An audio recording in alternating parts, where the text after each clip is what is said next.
শারদীয়ার মরশুমে আবার বড় পর্দায় ফিরছে রক্ত আর রহস্যের জগৎ। আসছে রক্তবীজ 2।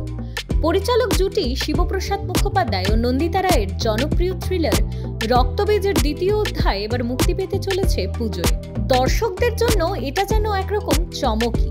2023-এর পুজোয় মুক্তি পাওয়া প্রথম রক্তবীজে দর্শক দেখেছিলেন আবির চট্টোপাধ্যায়, মিমি চক্রবর্তী এবং এক দীর্ঘ বিরতির পর বর্ষিয়ান অভিনেতা ভিক্টর বন্দ্যোপাধ্যায়কে। আর সেই ছবি রীতিমতো হিট। 26শে জানুয়ারি পরিচালক শিবপ্রসাদ জানান, রক্তবীজ 2 এর পরিকল্পনা আর মার্চেই শুরু হয় শুটিং। এবারের সিকুয়েলে থাকছে অঙ্কুশ হাজরা ও কৌশানী মুখোপাধ্যায়ের নতুন জুটি। কিন্তু দর্শকদের কাছে সবচেয়ে বড় আকর্ষণ আবারও ভিক্টর বন্দ্যোপাধ্যায়ের উপস্থিতি।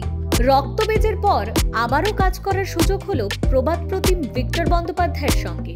স্ক্রিপ্ট শুনে আশীর্বাদ করেছিলেন, বলেছিলেন আরো বড় হও, আরো ভালো করো।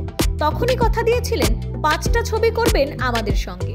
এখনো পর্যন্ত 2টো হয়েছে, বাকি 3টে।